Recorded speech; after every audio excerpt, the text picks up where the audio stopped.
I'm so pumped. I'm over the moon.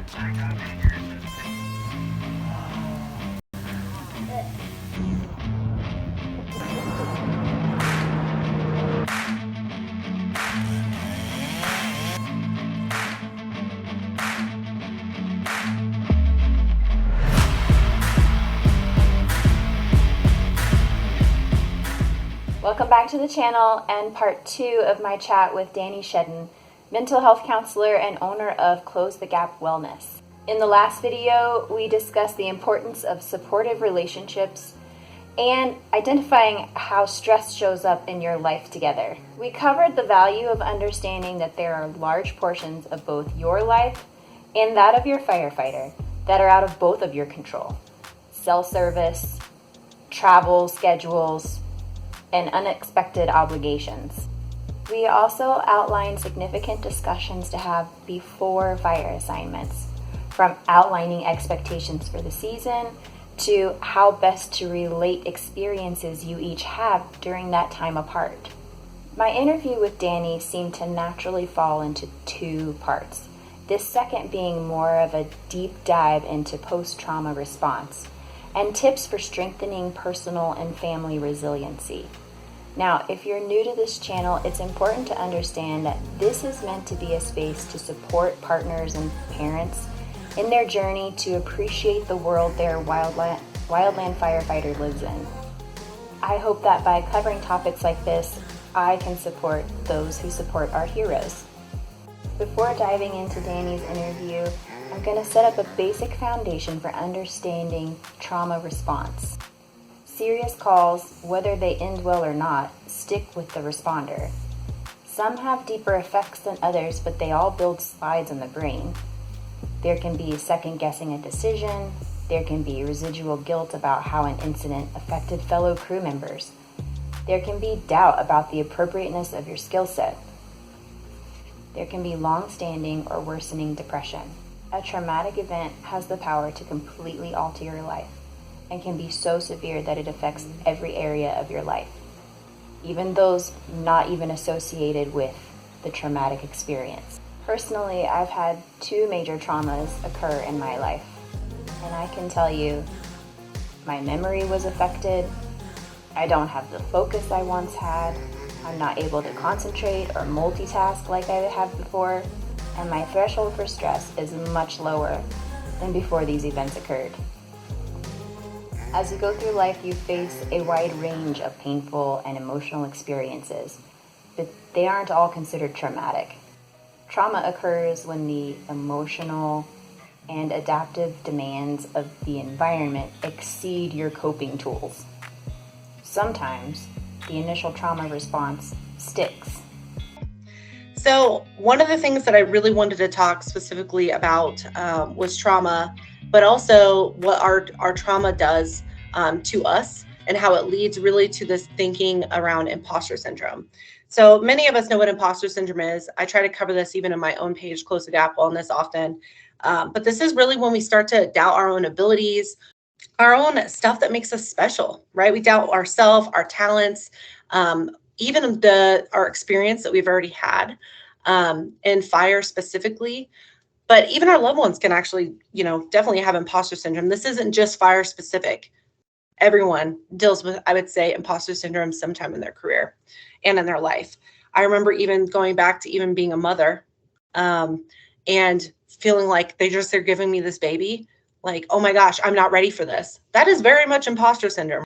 One of the things that I noticed the most about imposter syndrome is really that it's this intellectual self-doubt, right?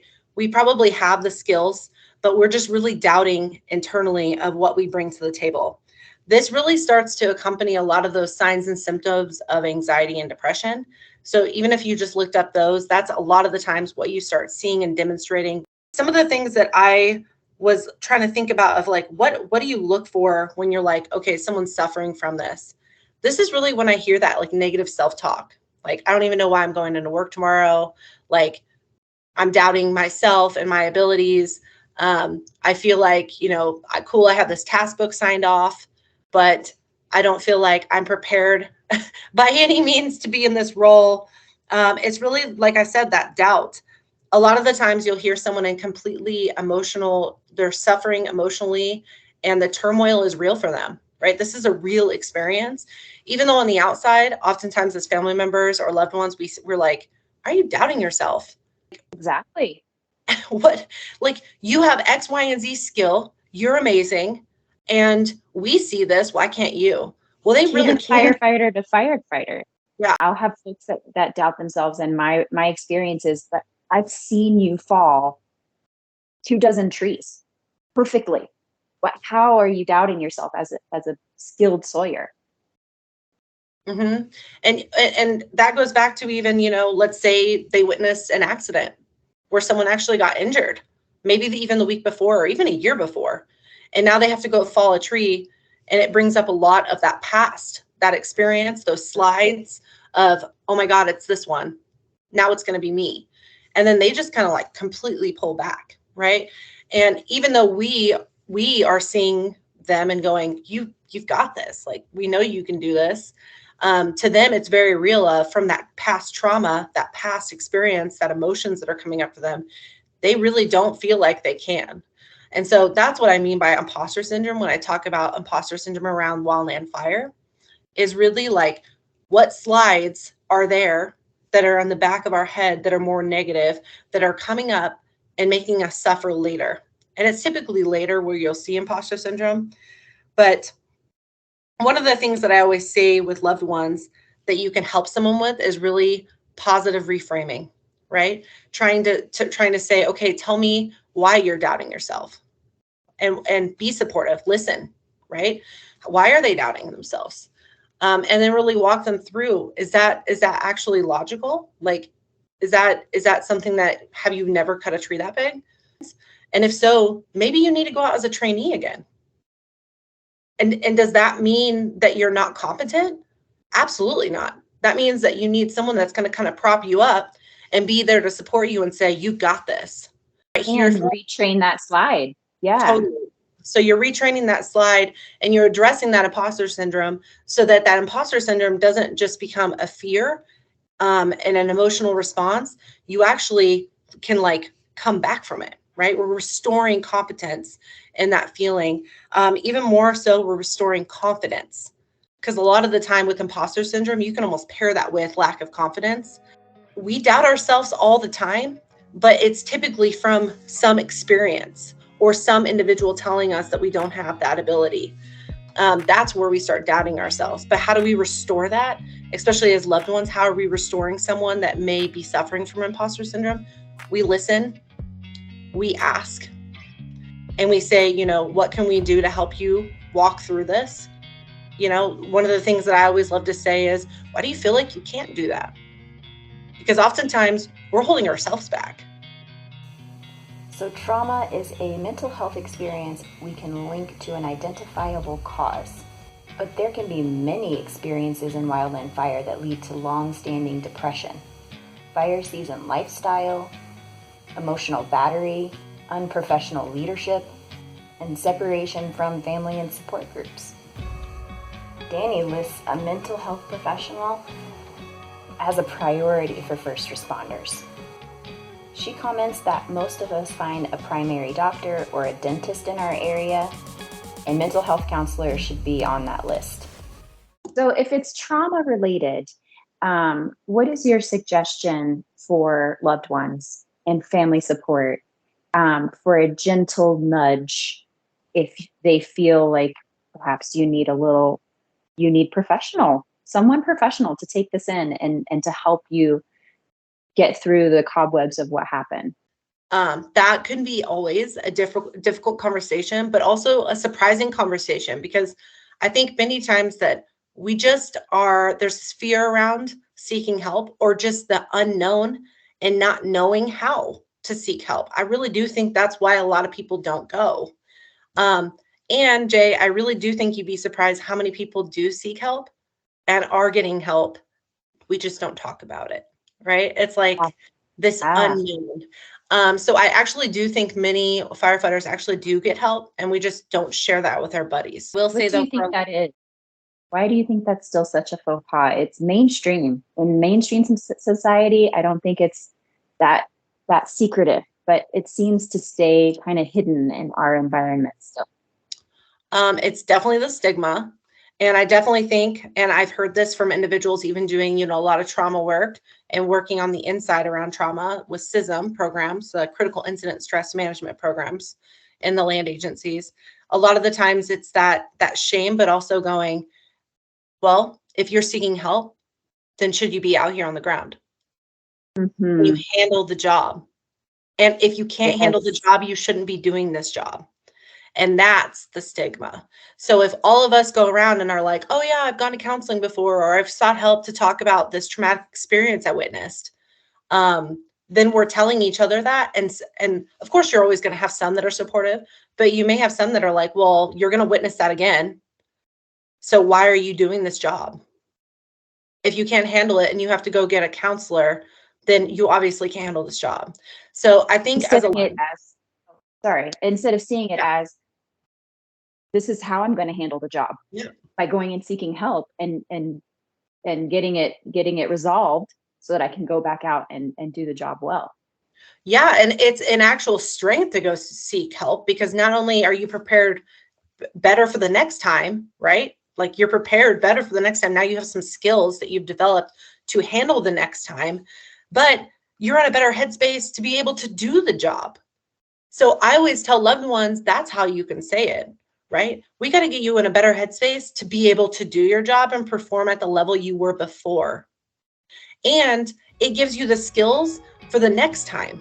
And not only does it give you the skills, it also gives you the language on how to help a buddy when they're suffering. That's a strength right there. Additionally, Danny outlines a guide for one of the most uncomfortable conversations that you and your firefighter need to have. I know no one really likes to have this conversation, but I think it's important for the viewers to be able to get some idea of how to have that awkward conversation of, what do I do if you don't come? Or what do I do if you're hospitalized for a long period of time? How do you want me to handle it? Yeah. No, and I think that this conversation of what happens if you don't come home, many of us just avoid it, right? Like we don't want to talk about that. We don't want to talk about the worst day. And I think that it pays off for the loved ones that we leave by having this conversation and getting them prepared. This is so important for preparedness. And this is one of those things that goes back to even preparing and educating our loved ones about what we do. We need to be preparing them and educating them what happens with the risk of this job if we don't come home. So some of the things, I wrote a couple things down just so I didn't forget, but the biggest thing to know, is this job is dangerous. Every job, obviously, even just driving on the road is dangerous, but this job specifically, every year someone dies. That is what we do, right? Like what we do, there usually is always, I'm trying to even think of a year when I haven't seen or witnessed or heard of a casualty, but since I've been in it, and I don't know about you, Jay, every year. So some of the things that I suggest talking about, number one, consider a living will. And I not even consider, like, get one. Get a living will. So I always say, many of us joke about employee assistance program, but this goes back to, they have legal consultation. You can have them help you with a living will. Okay. Even if that's them giving you some templates, there's plenty of great templates online. You can even take that template down to your bank and have it, what is that signature, Jay, that you can get an endorsement? Notarized? Yes, notarized. And it can be that simple, right? You have a notarized document suggesting your wishes if something happened to you. Even down to, and this is going to sound so silly, but in my living will, I have 2 children. What happens if me and my husband both pass? What if we're on the same fire and something tragic happens? So we actually wrote out where we want our children to go. Which parent is better suited to receive our children? My parents are the ones in my living will that will take my children on because they're 55. Like, they're young. So it, to me, made sense, me and my husband, of my parents have a farm. They've got the lifestyle we want our children to be at. And we spelled out what that looks like. If something happened to both of us, but even one of us, If we needed someone to take on our children for a little bit so that my spouse was taking care of me in the hospital, they'd go to my parents. The other thing, even of, some of the things that in my family are important that I want to pass down. Who's receiving those items, right? I have a beloved Jeep Wrangler, and I know many in fire have these Jeep Wranglers, but I have a 95 Jeep Wrangler. It was my first vehicle. I still have it. It's garaged. It's my baby. I want my children to have it. That was big for me. Like, I want my children to drive it, and I want them to think of me because it brought me so much joy. That's even spelled on my living will. You can put whatever you want in that living will, right? And that's one of the things with legal consultation, even using your EAP, which your spouses can use EAP. Anyone that lives with you, loved ones, can use your EAP. So I always say, call and get legal consultation, go online, explore some of the things that you may want to add into your living will. There's great templates. I think mine's even just like 2 pages. And then I had it notarized at my bank. And we just have that document shared to our parents, so they have it. And then my husband and I have it in our documents as well. We try to update that every year, but that doesn't always happen. If everything is the same, we leave it. But if there's something that's changed, like moving homes or whatever, and we need to change addresses and phone numbers, we'll go in and update our living will. But it can be that simple of sitting down and having a conversation. Now, what only does living wills open up? It opens up talking about a lot of other things around, a death or even a serious injury. Spelling out our wishes. Let's say you have a line of duty death. Do you want a big memorial for yourself? Some people don't. Some people don't want agencies there. Some people want to be cremated and dumped into the ocean. That's like me. And then just, memorized in that way. Maybe someone can put a plaque on a tree. I'm done. That's all I want. Something simple. Other people, they're like, I want this big memorial. I want all my friends to come together. Maybe you want a wake. Maybe you want something at some church in your hometown. Let's get that. That can be in your living will. That's a great place to put that, what your intentions are, what you want for yourself. Do you want honor guard? Have you ever thought of that? Do you want honor guard to be present there? That's something to think about because the agency will ask you that, right? I was specifically able to do a detail with the National Casualty Assistance Program with the Forest Service before I left the Forest Service. And I learned so much, right, of options around memorials, what's covered, options around funeral expenses, even down to how are we going to get the body home? What does your family prefer? What are we going to do there? That's things that you can mention in a living will, but also as a significant other to think about, during those conversations of what do you want if something happened to you. The other thing is we get these beneficiary paperwork every year, right? We're supposed to update them. Do you? And if you do, could you get a copy of it at work and bring it home? It would be nice to know if your spouse isn't 100% of the beneficiary and your parents are 50 and your spouse is the other. That's something that they need to know because they're going to be sharing a benefit with someone else. Now, most people have 100%, but I will say I've seen worst case scenario where an ex-wife was left and now you're engaged to someone else and the ex-wife gets the benefits because her name is 100% beneficiary because the paperwork wasn't updated and changed. So of course that's worst case scenario, but I will say we talked about that even in the beginning, Jay, divorce is high in this line of work. We need to be updating that beneficiary paperwork. Even if we're not married and we have children, are we adding our children as we have children onto that beneficiary paperwork? Yeah. One of the other things is the public safety officer's benefit. I look to see what it is for this fiscal year. It updates every year. It's $422,035. It's a lot of money. We need to know about that, right? Like we need to know that's a benefit. If something happens to you on our worst day, that there's going to be some kind of money that might be able to pay the mortgage, pay to keep things on, the electric bill, because you may be the primary or the breadwinner, if you will. Those are things that we need to know about. And of course, the agency typically, most likely, will walk you through these benefits. But I don't want you to be surprised, that there's this benefit. And I don't want you to feel like it's blood money. This is money that you need to be taking on because this money is going to support you and your family. Not only that, go ahead, sorry. I think it's important. I think it's important for folks to also consider this ahead of time, like we're talking about, because if you're handling this in the moment, you're also dealing with grief, which makes things much more confusing. It does. Your brain, physically, your brain is not functioning at the highest capacity at that point. Mm-hmm. So trying to do the right thing, know all these benefit options and desires and all of that, making these decisions is much more difficult. Whereas if you've talked about it ahead of time, you have built that slide, right?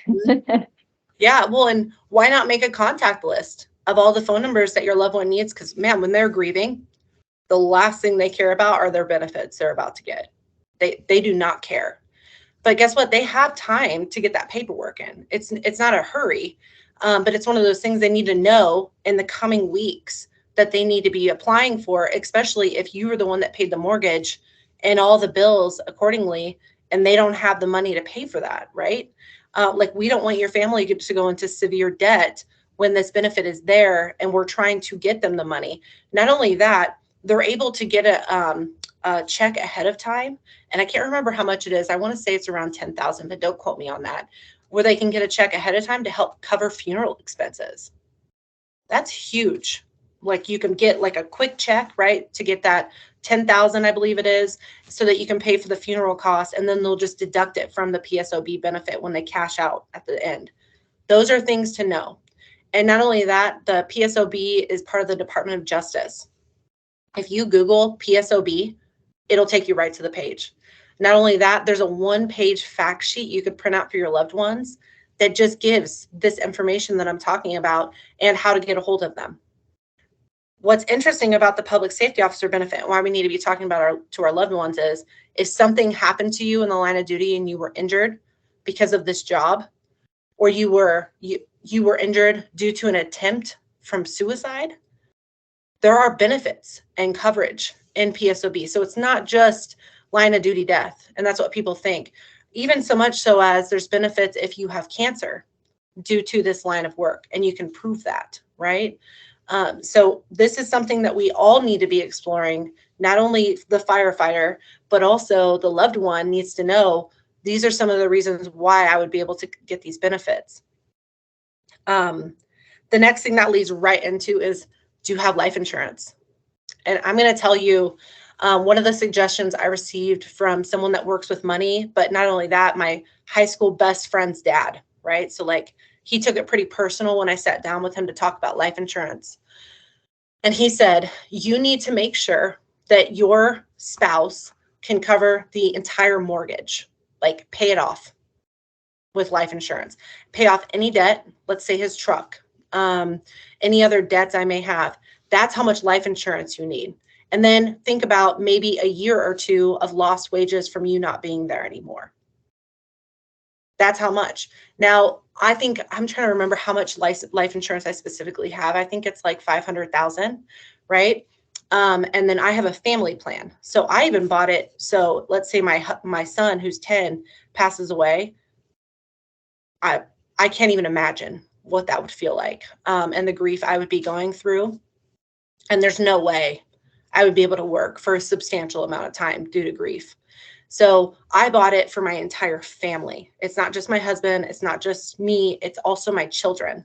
And I think I pay $30 a month, okay, for having the security of just like, if my worst day happened, I would be able to cover not only my mortgage, but maybe a year or two of expenses so I can grieve. So I could step away even personally from Close the Gap Wellness and say, you know what? I don't got it. I can't help other people right now. I need to just grieve this loss.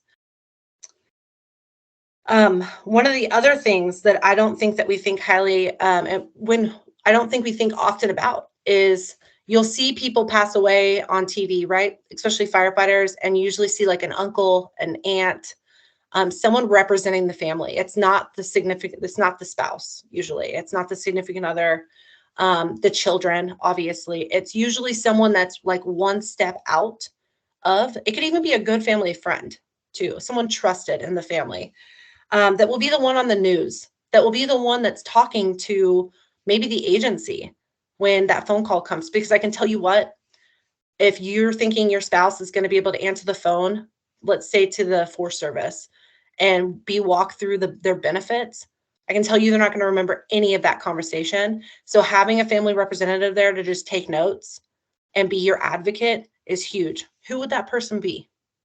Think of that. Who would you want that to be? Not only do you want someone that you trust for your spouse, but who would that person be on their worst day that could sit there with them in their grief and say, I know this is hard, but we've got to get through this so that you can get on the other side of grief. Another thing, who do you want in the agency to make that phone call on someone's worst day? Have you thought about that? Who do you want to come to the door? When I was on my crew, I asked my mod leader if he'd be willing to do that. And that was like my last person, if you will, since I did my benefit paperwork. And it said, actually, even on my Force Service benefit paperwork at the bottom, I wrote, have his name be the one that makes the initial contact with my family only, right? Like I didn't want an agency administrator that they didn't know. I didn't want some sheriff showing up that they didn't know. Now, my parents, they live in another state. They would get probably law enforcement, right, to make a death notification.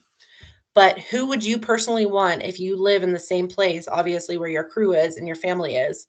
Who do you want to make that initial contact? That is huge. Because if you have someone that your family trusts and loves and you already have a relationship possibly with and know their name at least, when they come and when they have to do that hard thing of making a death notification, you know you can trust them because your significant other, that was the person that they identified that they trusted to be there with you. Employee assistance program. This can be there for your loved ones after something happens to you. Even if you're in the hospital and let's say you're in a coma and hopefully you're coming out of this, they can get counseling. They can get someone to talk to them about their budget while you're in the hospital. You know, it's not just counseling with employee assistance program. Employee assistance program is also, you know, financial. They could help you create a budget while your significant other's in the hospital.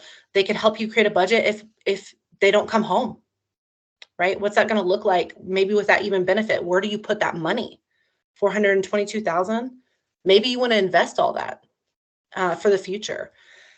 So what do you do with that? I would say financial advising is huge in this piece. So definitely EAP is free, right? The initial call is free. Any services after that are 25% off. That stuff can get expensive fast. Same as law consultation. If you need to talk to someone like a lawyer, you can get the initial phone call for free and have any kind of consultation. But then beyond that, if you want to secure services, and let's say you have to go to court for something, I hope you don't. But if you do, then you can get 25% off. That's a lot of money. 25% off of a $5,000 retainer. That's a substantial amount of money.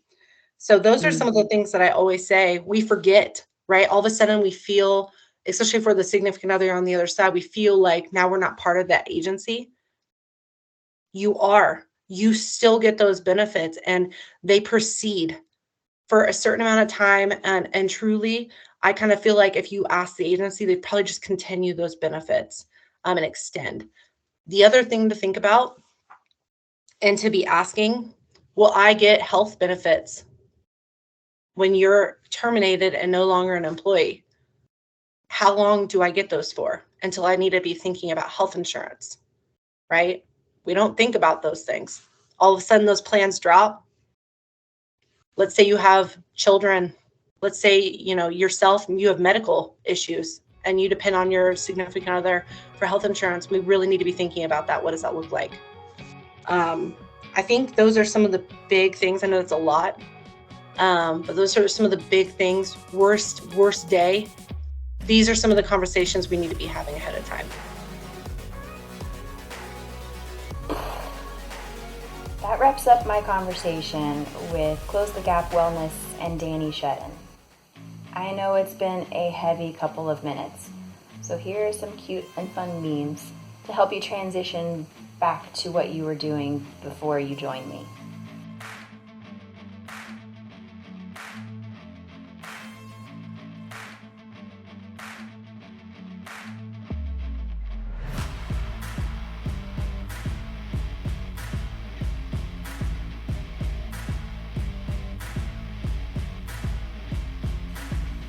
always, please give this video a like, subscribe to the channel, and share it with others. Comment below if you have ideas about topics that you'd like me to cover. And I'll see you in the next one.